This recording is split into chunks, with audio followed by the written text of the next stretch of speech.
Chers amis, mesdames, mesdemoiselles, messieurs, amis fidèles du réseau de la diaspora, bienvenue à cette émission spéciale qui parlera de la réalité des peuples de la diaspora. Comme vous le savez, réseau de la diaspora, comme nous vous le disons tous les jours, vous pouvez le trouver au www.dn247.net.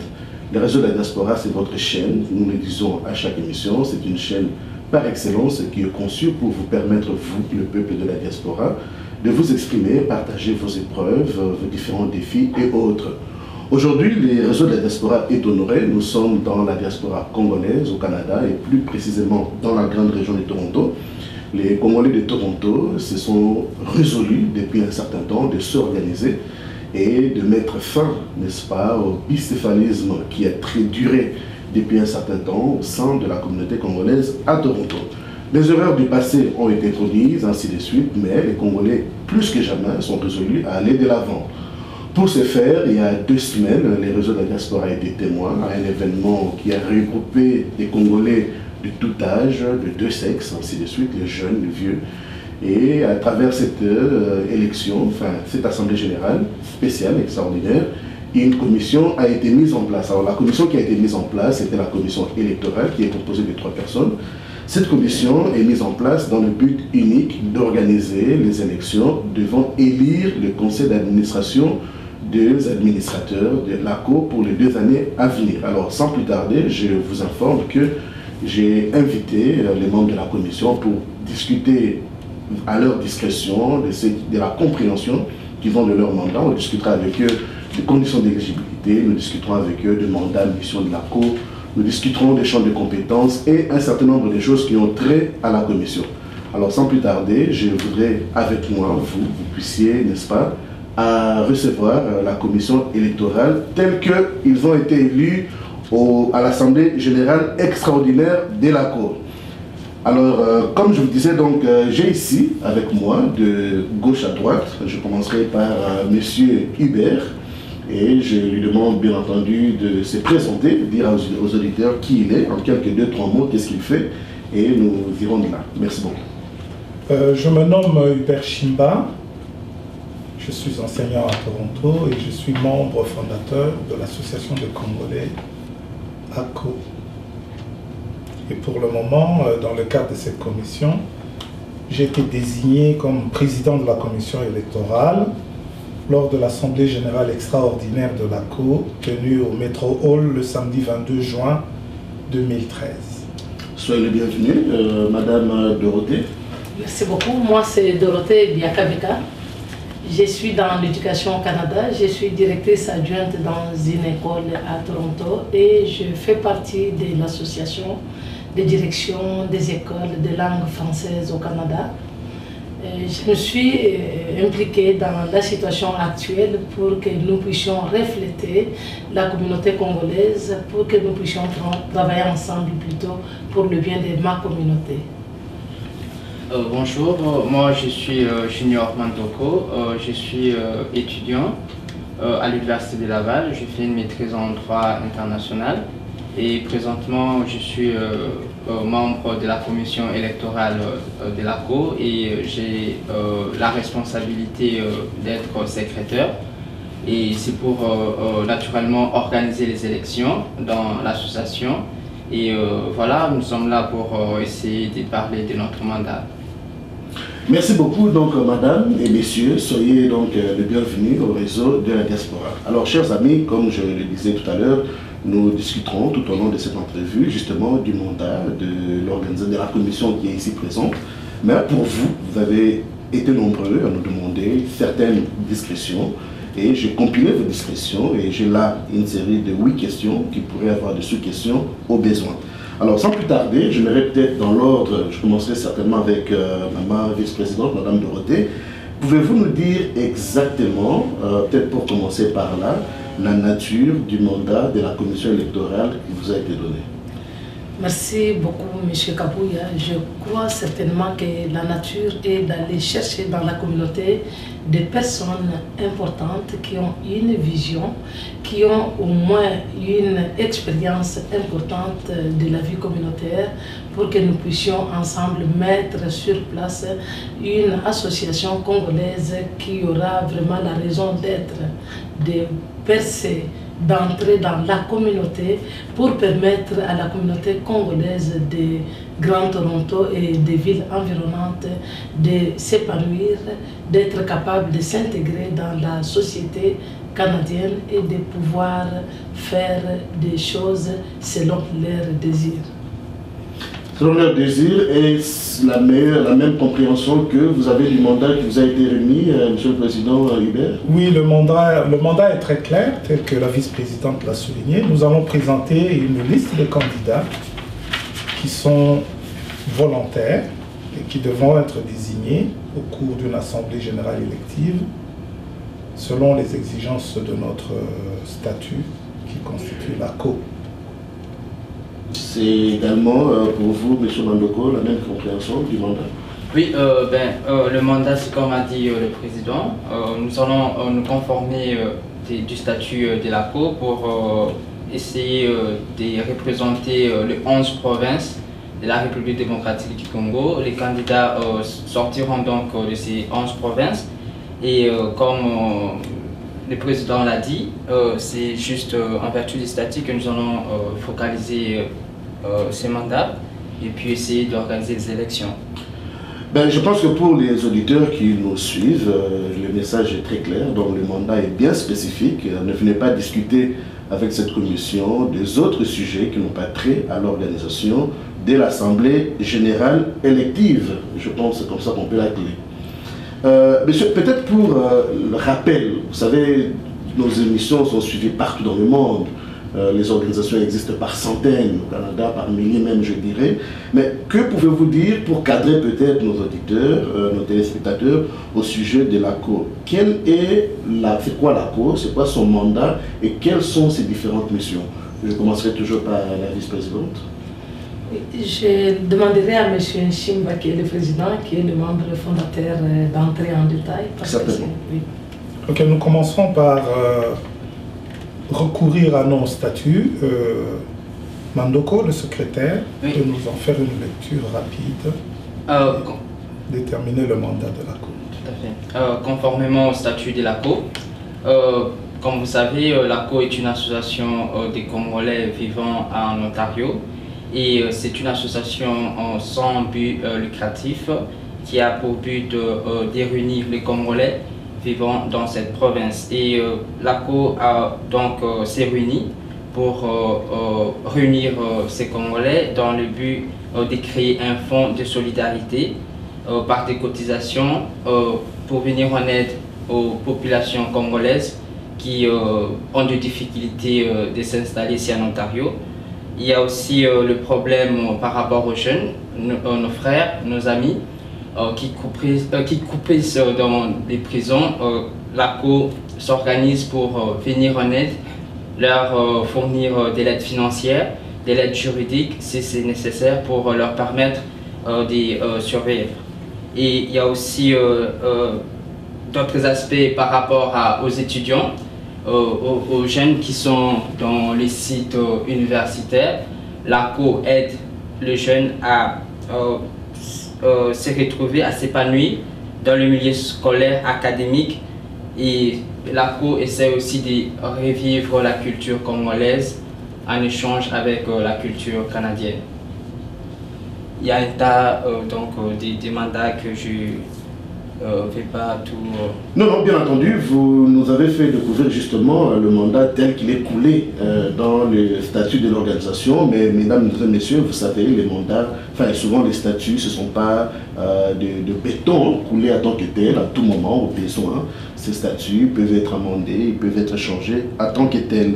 Madame la vice-présidente, permettez, c'est la seule dame que nous avons sur notre plateau et permettez que, par courtoisie, je m'adresse plus à elle qu'aux messieurs que nous sommes.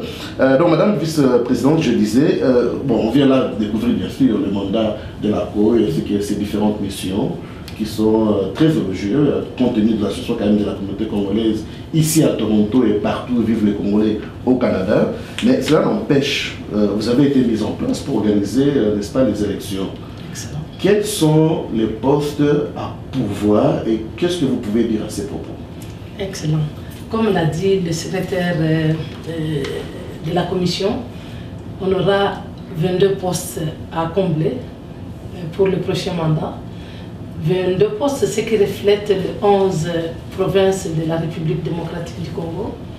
Ceci dit, il y aura 2 administrateurs par province. Et puis, en ayant 2 administrateurs par province, au cas où on ne peut pas aller combler tous les postes par province, ce qu'on demandera, on demandera aux personnes intéressées d'autres provinces, mais étant congolais, qui répondent aux critères de sélection. Par exemple, avoir 18 ans, être membre de l'ACO, et puis ne pas avoir fait faillite, sans pour autant être exempté de poser leur candidature. Ce que j'aimerais spécifier, que si les candidatures sont posées, sont déposées plutôt, ce que nous allons faire, c'est quoi? Nous allons sélectionner les membres ou les personnes, les candidatures, nous allons les sélectionner. Nous avons des critères. Des critères importants, c'est surtout que les administrateurs qui poseront leur candidature doivent avoir une vision qui reflète la vision de l'ACO. Et quand le secrétaire a dit, c'est un jeune, le 109 dans la commission, que j'admire beaucoup pour le jeune. Quand il a parlé de la vision, je crois qu'il a soulevé des points importants. Le but du mandat de l'ACO, c'est d'intégrer les Congolais de la communauté de Toronto et des villes environnantes. Alors, si ceci dit, il faut que cette personne-là qui pose sa candidature ait une vision claire qui reflète la vision de l'ACO. La vision de l'ACO, c'est quoi? Aider les gens à l'intégration, aider les gens au développement, aider les familles à s'intégrer, surtout dans le système de l'éducation canadienne, qui est très complexe, et permettre aussi aux Congolais qui sont à Toronto de s'intégrer davantage. Donc c'est très important que ceci, vraiment, c'est notre point de départ, c'est les critères de sélection qui sont très clairs. Alors je crois que, ceci dit, je crois voir si peut-être le président a quelque chose à ajouter sur ça, il peut ajouter quelque chose. Certainement, oui. Oui, ben, moi je crois que je vais passer au vif du sujet en donnant le chronogramme pour l'organisation de ces élections. Dans un premier temps, nous aurons la réception, le dépôt des candidatures et la réception par la commission dès aujourd'hui des candidatures au conseil d'administration. Nous donnerons le temps jusqu'au 27, nous allons publier les candidatures après une sélection. Là, vous parlez du 27 juillet. Du 27 juillet 2013, nous allons publier les candidatures après avoir effectué la sélection par rapport aux critères d'éligibilité et à la vision de chaque candidat. Le 3 août, au cours d'une émission, nous allons vous présenter les candidats qui chacun devra donner son point de vue, sa vision, qu'est-ce qu'il peut faire pour l'ACO et les membres de l'ACO. Et le 11 août 2013, ça sera le jour J, où nous allons élire nos administrateurs. Et l'innovation, c'est que cette fois-là, nous aurons plusieurs lieux de vote parce que nous voulons adopter un principe de vote de proximité. Comme l'ACO a des tentacules au niveau du centre de Toronto et les grandes agglomérations environnantes, nous allons à ce moment-là indiquer quels seront les bureaux qui seront ouverts à cet effet et qui seront supervisés par les différents conseillers.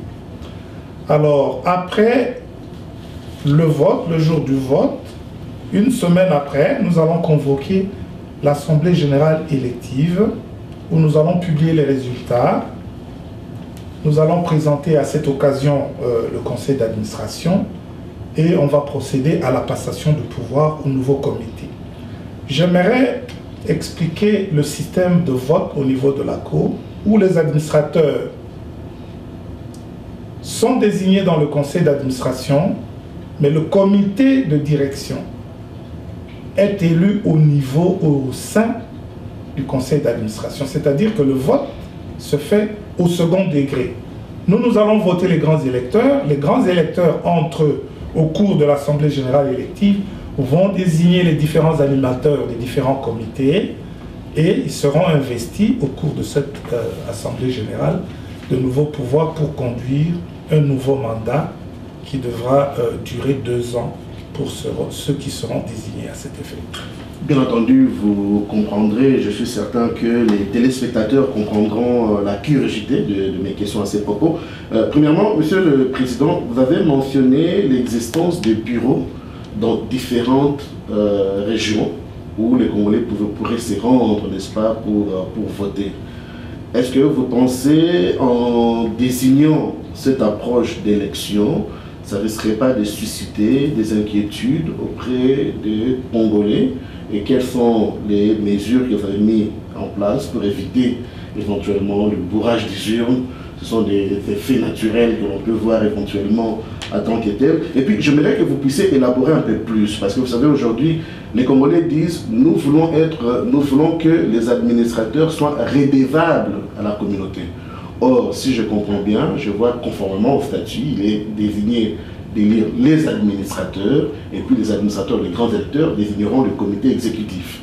Est-ce qu'en procédant de la sorte, vous ne pensez pas que vous enlevez un peu justement de la redevabilité? Parce qu'un président souvent est élu au suffrage universel, un vice-président, ainsi de suite. En les élisant au sein d'un comité, vous ne pensez pas qu'il risquerait de susciter éventuellement une situation où un président sortirait des grands électeurs qui seraient éventuellement contestés dans la communauté en tant que telle? Et quels sont les éléments, comme je disais tout à l'heure, vous avez prévu, ou les mécanismes que vous avez prévus pour éviter que cela arrive? Ou s'il y a des contestations, comment vous comptez remédier à ces contestations?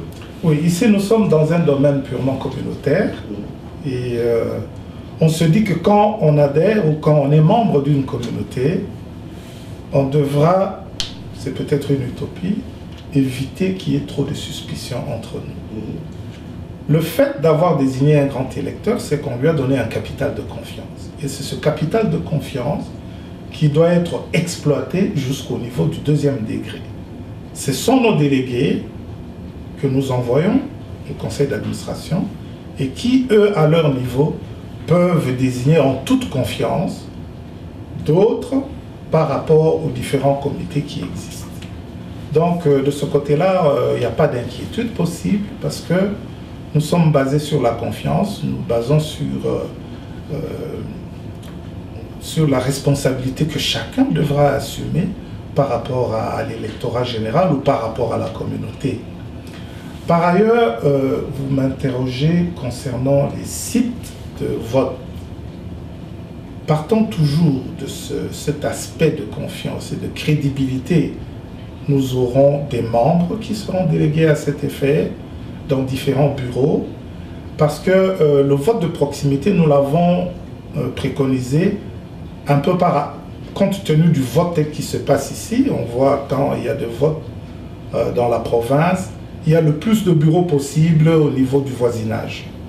Pour éviter des déplacements, nous avons des impératifs, nous tous, nous avons des engagements qui ne nous permettent pas parfois de nous déplacer sur de longues distances.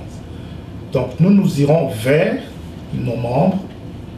Nous n'allons pas dévoiler pour le moment les lieux et ça sera fait en temps opportun où quelqu'un pourrait aisément aller voter sans qu'il y ait trop de perturbations sur ses engagements et sur les longues distances et consorts. Donc nous nous basons sur ce principe de proximité. Et nous voulons également faire comprendre que nous devons nous faire confiance en étant dans une même communauté. Nous sommes supposés nous respecter et être responsables par rapport aux actes que nous allons poser. Bien entendu, d'autant plus que nous ne serons pas appelés à désigner des postes spécifiques, donc il n'y aura pas vraiment une course au leadership à tant que tel qui pourrait justement suggérer ou éventuellement causer que quelqu'un aille tenter éventuellement de déranger les élections en tant que telles. Est-ce que vous avez quelque chose à ajouter, Madame la Présidente, éventuellement le secrétaire, au sujet justement de l'organisation de l'élection qui sera tenue le 11 août, disons-le à nos auditeurs, en tant que telle? Moi, ce que j'ajouterais, c'est, M. Nchimba a tout dit. Je crois que quand on organise des élections pour le respect de la communauté congolaise de Toronto, on choisira des personnes respectables et respectées aussi, qui pourront aller plutôt superviser ces élections afin à ce que le crédit nous revienne, parce que c'est une lourde responsabilité et les Congolais de la communauté torontoise nous regardent. Alors nous aimerions que ce respect nous revienne à la fin et que les gens témoignent qu'il y a eu une très bonne organisation. Certainement, M. Manoko. Oui, moi aussi il faut ajouter quelque chose. Je dirais que toutes les dispositions sont prises pour permettre à tout le monde de venir voter. C'est comme a dit le président, on a des bureaux électoraux qui seront ouverts et ça sera vraiment très proche de tout le monde.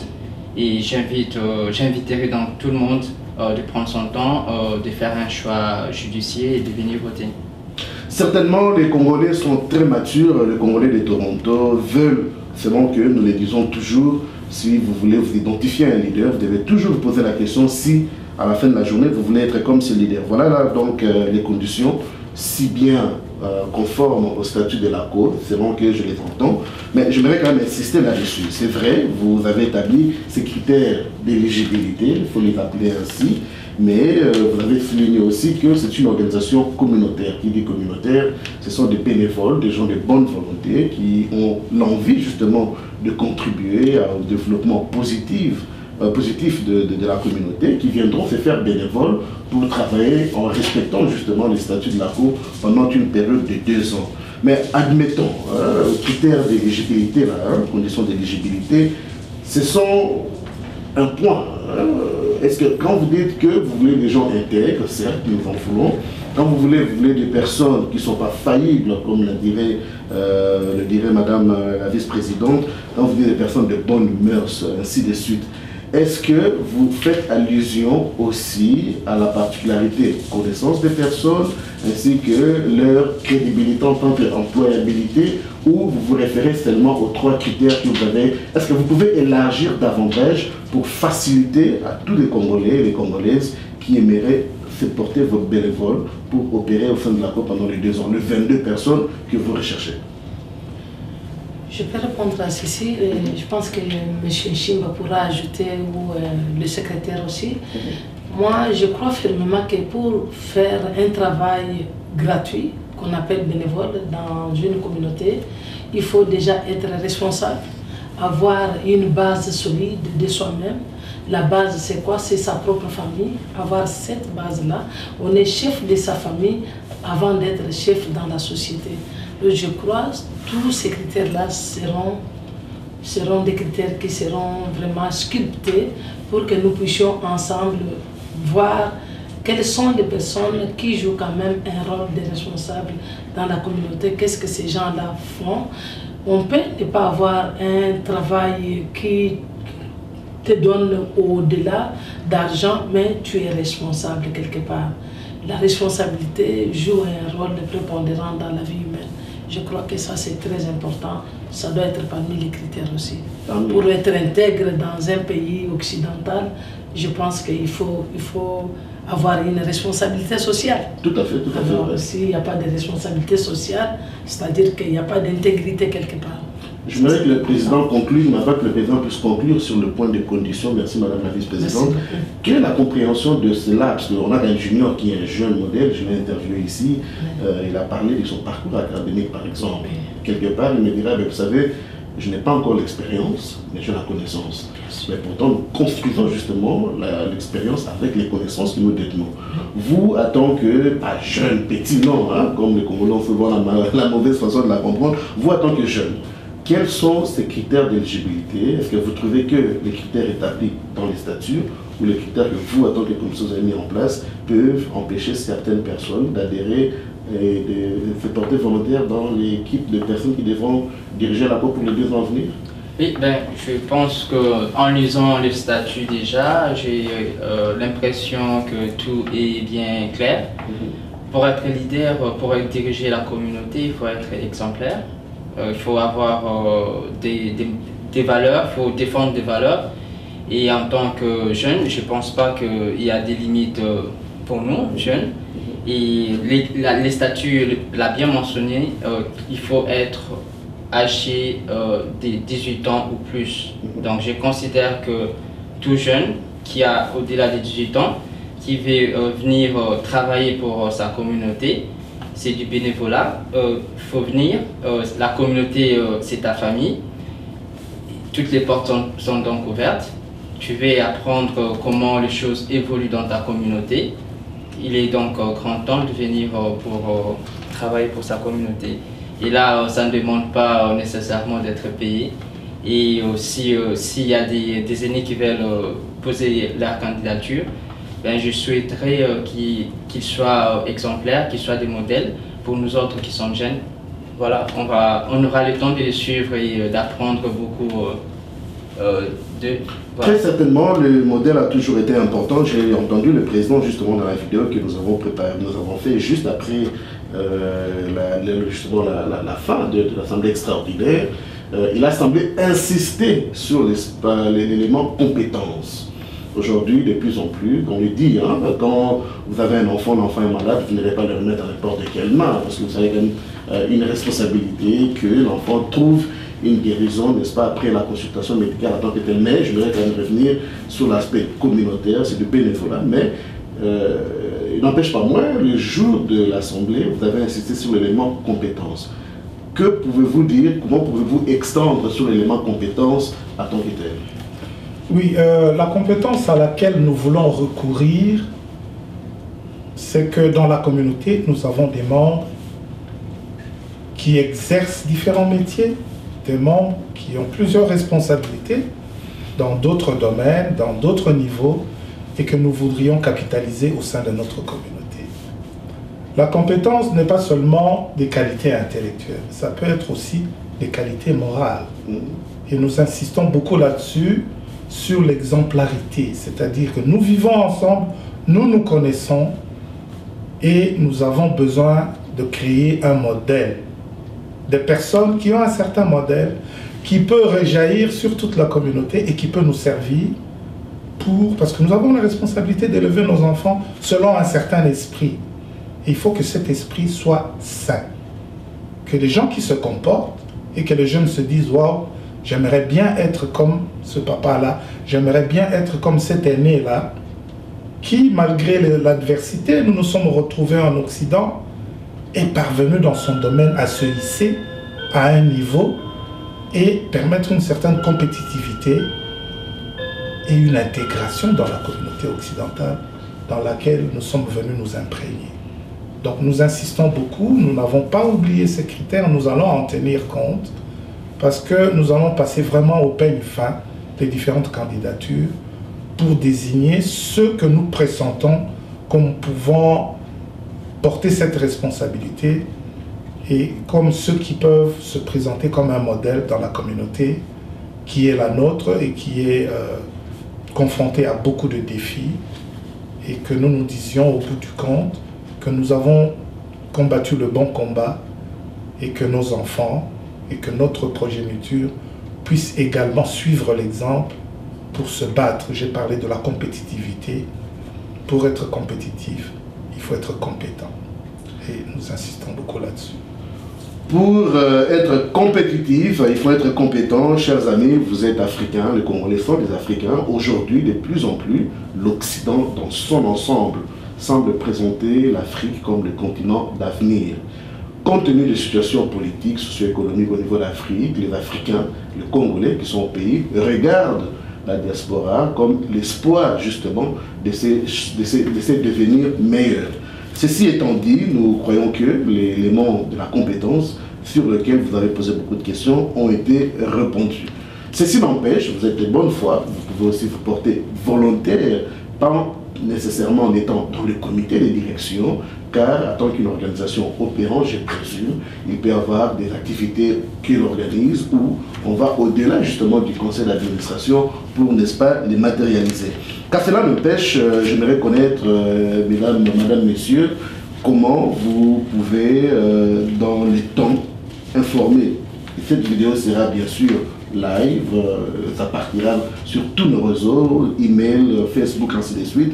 Mais lorsque vous organiserez ces assises, comment est-ce que vous pourriez vous assurer que les Congolais ont écouté justement ces appels et comment vous répondrez aux Congolais qui viendront encore, parce qu'il n'en manque jamais, des personnes qui disent « je n'ai pas été consulté, je n'ai pas été informé, je n'ai pas eu l'information, j'aurais souhaité faire partie ». Qu'est-ce que vous pouvez dès à présent, parce qu'entre maintenant et août, le 11 août, on parle d'une période de 1 mois et 10 jours, si pas 5 jours dans mes calculs. Voilà. Oui, moi je suis très certaine que je pense qu'avant qu'on passe devant la caméra, j'ai parlé avec le secrétaire qui est très jeune. Je pense que les réseaux sociaux sont très importants. Nous allons utiliser nos réseaux. On va parler de bouche à l'oreille. On va envoyer des courriels. Nous allons ouvrir les dépôts des candidatures, c'est électronique et les liens seront envoyés chez tous les Congolais par votre intermédiaire aussi. Les réseaux sociaux est très important. Je pense que c'est la voie la plus sûre et la voie efficace qui pourra permettre à tout le monde d'être au courant. Nous allons communiquer. Il y aura une grande communication. Peut-être ça va revenir encore chez nous. Oui. Est-ce que tu sais qu'il y a quelque chose quelque part? Oui. Et en sortant de chez nous, ça revient chez nous. Pour pallier peut-être à une éventuelle carence, nous restons très flexibles. Oui.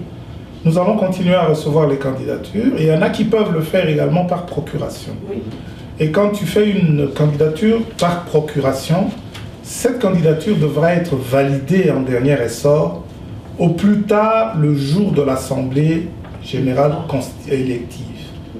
Nous allons rester ouverts jusqu'à ce niveau-là. Même si ta candidature a été reçue par procuration, quelqu'un d'autre nous a transmis ta candidature, on a encore la possibilité, au courant de l'Assemblée générale élective du 17 août, de faire valider ces candidatures. Éventuellement, pour ceux qui sont... Nous allons tenir compte de nos résultats. Nous restons très ouverts jusqu'à l'Assemblée générale élective. Nous aurons une formule pour pallier à toute difficulté. Et la technique, c'est la flexibilité. Nous resterons flexibles jusqu'à l'Assemblée générale au 18 août, où nous pourrons éventuellement corriger ce qu'il y a à corriger pour nous permettre d'aller de l'avant. Monsieur Mandoko. C'est comme le président et la vice-présidente ont dit. Moi, je vais juste dire que aux futurs candidats, à tous ceux qui veulent poser la candidature, tous les moyens sont à votre disposition. D'ici là, nous allons vous contacter. Nous allons donner différentes adresses par lesquelles vous pouvez déposer vos candidatures. Et à travers les réseaux sociaux, moi-même, je vais m'engager pour essayer de partager l'information à tout le monde, pour que tout le monde puisse être informé. Et aux autres aussi, aux autres amis, j'aimerais bien qu'ils puissent aussi relayer le message. Tu as une adresse Facebook? Pardon? Tu as une adresse Facebook? Tout à fait. Oui, et voilà, donc que tous les amis puissent être impliqués dans la communauté, c'est une affaire de tout le monde. Voilà. C'est une affaire de tout le monde, mesdames, mesdemoiselles, messieurs. Nous sommes en train d'arriver pratiquement à la fin de notre émission. Je m'adresse ici aux Congolais de la grande région de Toronto, et je précise Durham, Peel, York,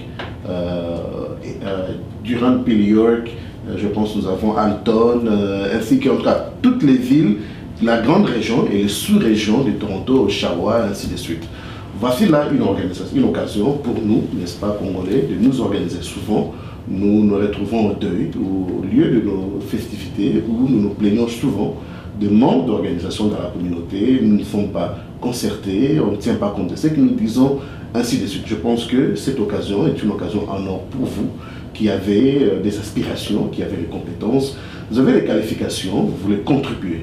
Alors nous vous encourageons certainement, ça c'est le message des réseaux de la diaspora, à faire promotion justement de cette vidéo, les envoyer auprès de vôtres, membres de famille, collègues de travail, congolais et autres, pour que le jour de l'élection, le 11 août, nous ne puissions pas, n'est-ce pas, au lendemain, n'est-ce pas, recourir à nos plaintes habituelles. Donc les réseaux de la diaspora fera le nécessaire pour promouvoir cette vidéo. Il utilisera aussi ses contacts électroniques pour, n'est-ce pas, pallier à l'effort ou à la charge qui a été donnée à la commission électorale. Alors vous qui avez souvent des questions, je pense que le moment est opportun pour vous d'approfondir justement les éléments que nous avons développés ici en contactant directement le président, la vice-présidente ou les secrétaires au travers de numéros qui vont défiler sur vos écrans, lesquels ils vont les dire en nous donnant le mot de la fin. Donc messieurs et madame, nos émissions commencent, comme je le dis toujours. Monsieur Charles Gagenon Pompou, avec qui je travaille, un grand journaliste que vous connaissez aussi, a souvent l'habitude de dire que durant nos interviews, nous préparons nos questions que nous trouvons opportuns pour vous, mais il arrive aussi que nous ayons des éléments que nous avons fait manquer simplement par oubli. Alors si vous devriez conclure cette émission, quels seraient ces éléments que moi j'aurais souhaité éventuellement discuter avec vous, que je n'ai peut-être pas mentionné, auxquels vous voulez quand même marteler pour que le sujet soit clos avec le plus d'éléments possible. Je commencerai avec Madame Dorothée, tout en donnant vos numéros de contact pour ceux et celles qui voudront vous contacter. Merci beaucoup. Ce que moi j'aimerais dire, je parlerai aux dames. Derrière un homme fort, il doit y avoir une femme très forte. Les mamans, ne restez pas en arrière. Je sais qu'il y a des dames très fortes dans la communauté congolaise. Je suis très certaine. Vous êtes là, n'oubliez pas que la tâche d'élever une société revient aux mamans. Là où les mamans se mêlent, il y a des réussites incroyables, je vous l'ai dit. Les candidatures, même si on parle des administrateurs, c'est-à-dire que les mamans sont inclus dans le masculin, il faut venir poser vos candidatures. J'aimerais que ce nouveau mandat de l'ACO soit plus représenté par les femmes que des hommes aussi. J'aimerais vraiment que les mamans s'impliquent parce que je suis certaine que le travail de l'éducation de nos enfants nous revienne. J'aimerais qu'on s'implique pour que l'ACO puisse défendre notre société, nos familles et surtout notre communauté congolaise. Que nous reflétons comme les autres communautés que je vois en éducation, où tu vois les femmes qui sont très impliquées dans l'éducation de leurs enfants. Nous sommes au Canada, ce n'est pas parce que nous voulons être des Canadiens, c'est parce que nous voulons bâtir le Canada ensemble avec des Canadiens de souche. Nos enfants qui sont nés ici doivent refléter cette société canadienne que nous voyons. Venez tous les mamans, venez appuyer la communauté congolaise, c'est très important. On a besoin de nous. C'est pour cela que je suis debout aussi. Merci. Vos numéros de contact Oui, appelez-moi plutôt au 416 423 9345. Si je ne suis pas à la maison, laissez-moi un message. Je ferai de mon mieux pour répondre. Surtout, n'oubliez pas de donner plutôt votre numéro d'appel de retour. Merci beaucoup. Je souhaiterais, comme je l'ai fait encore tout à l'heure, que le président puisse conclure, d'où je demanderai peut-être à M. Mandoko de donner vos derniers mots, ainsi qu'un numéro de contact où les auditeurs pourraient vous contacter. Oui, merci. Moi, c'est plutôt un message aux jeunes. Chers amis, l'ACO est là pour vous servir et si vous êtes ambitieux, vous voulez servir votre communauté, vous voulez être impliqué dans votre communauté, laissez-moi savoir. Vous pouvez me laisser un message à mon Facebook. Vous pouvez soit m'appeler au 416 321 3159. Je répète, 416 321 3159. Si je ne suis pas à la maison, vous pouvez laisser un message et je n'hésiterai pas de vous rappeler. Et puis vous pouvez aussi m'envoyer un email à juniormandoko en un seul mot @yahoo.fr. Donc à tous les jeunes, vous êtes donc le bienvenu. Venez servir votre communauté. Merci. Monsieur le Président, comme on dit, à tout seigneur, tout honneur. Merci beaucoup. C'est assez délicat de pouvoir parler avec tout le monde. Voilà. Il semble avoir déblayé tout le champ. Le dernier message reste celui-là, de l'engagement de chacun pour la promotion de notre communauté au sein de la grande communauté canadienne. Et nous devons prendre très au sérieux l'avenir de nos enfants. C'est pour cela que l'ACO se focalise beaucoup sur nos programmes de mentorat, de l'aide aux devoirs pour nos enfants. Et il faut vraiment être très soucieux de cet aspect des choses pour que nous puissions outiller nos enfants et leur permettre d'être compétitifs. Donc, si vous avez un peu de temps, il faut donner ce temps également à la communauté. Nous avons appris une très très bonne chose ici au Canada, c'est le volontariat. Nous voyons comment les parents, au niveau des écoles par exemple, viennent faire des surveillances, viennent aider le personnel enseignant et ils donnent de leur temps bénévolement. Nous faisons appel à tous nos compatriotes de suivre cet exemple pour que nous puissions le mettre au service de la communauté et au service de notre jeunesse. Nous allons éditer un flyer, donc une affiche que nous allons faire circuler pour donner le plus de détails, parce que nous allons ouvrir une boîte, une adresse email à laquelle vous nous ferez parvenir beaucoup plus aisément vos candidatures. Et j'espère qu'avec tous les moyens dont la technique nous disponibilise, nous serons en mesure de recevoir vos candidatures, de les examiner à bon escient et que nous puissions aller vers de très bonnes élections et qu'au bout du compte, notre conseil d'administration puisse refléter chacun et tout le monde et que nous puissions aller de l'avant. Nous avons vraiment hâte de nous mettre au travail. Il est temps qu'on se mette ensemble, qu'on se serre les coudes pour le bonheur de tous. Merci beaucoup. Pour le bonheur de tous, mesdames, mesdemoiselles, messieurs, vous avez été nombreux, vous êtes nombreux à nous suivre. Je remercie mes invités pour leur éloquence. J'ai moi-même beaucoup appris, n'est-ce pas, des interventions, des réponses qu'ils ont données à mes questions. Les Belges disent « l'union fait la force », les autres disent « à chaque peuple les leaders qu'il mérite ». Vous êtes Congolais, vous êtes soucieux du devenir de la communauté congolaise dans la grande région de Toronto et partout ailleurs. Je vous informe d'ailleurs, souvent la communauté congolaise de Toronto est le fer de lance de la communauté congolaise du Canada. Parce que nous vivons dans la ville la plus importante du Canada, nous vivons dans la ville reine, d'où toute organisation, toute bonne organisation des Congolais ici à Toronto aura de l'impact positif sur, n'est-ce pas, les autres organisations de Congolais à travers le Canada. Alors, vous êtes à Toronto, vous vivez ici, vous verrez défiler les messages sur votre écran, sur les contacts, les coordonnées électroniques et autres que la commission, notre commission a mis en place à cet effet. Donc, contactez-le et si vous avez beaucoup plus de questions, discutez avec eux. N'est-ce pas, abordez-le, mais il n'y a pas de question tabou, je présume c'est le cas, c'est des personnes très ouvertes, j'ai eu moi-même à discuter avec eux et je pense qu'une bonne fois, enfin une fois, cette fois pour toutes, je peux le dire ainsi, nous pourrons partir du bon pied. Donc à partir du 11 novembre, nous passerons au vote et nous désignerons au août, voilà, donc le 11 août, nous passerons au vote et nous élirons un nouveau comité qui sera appelé à coordonner, à concerter et à représenter les Congolais de la grande région de Toronto. Comme d'habitude, M. Hilaire Kassa, votre directeur technique, les décors, les technicalités de nos émissions, n'est-ce pas, reposent entre sa main. Je remercie toujours les mains invisibles, n'est-ce pas, les verrous de l'ombre, vous qui travaillez pour l'avancement du réseau de la diaspora, merci beaucoup.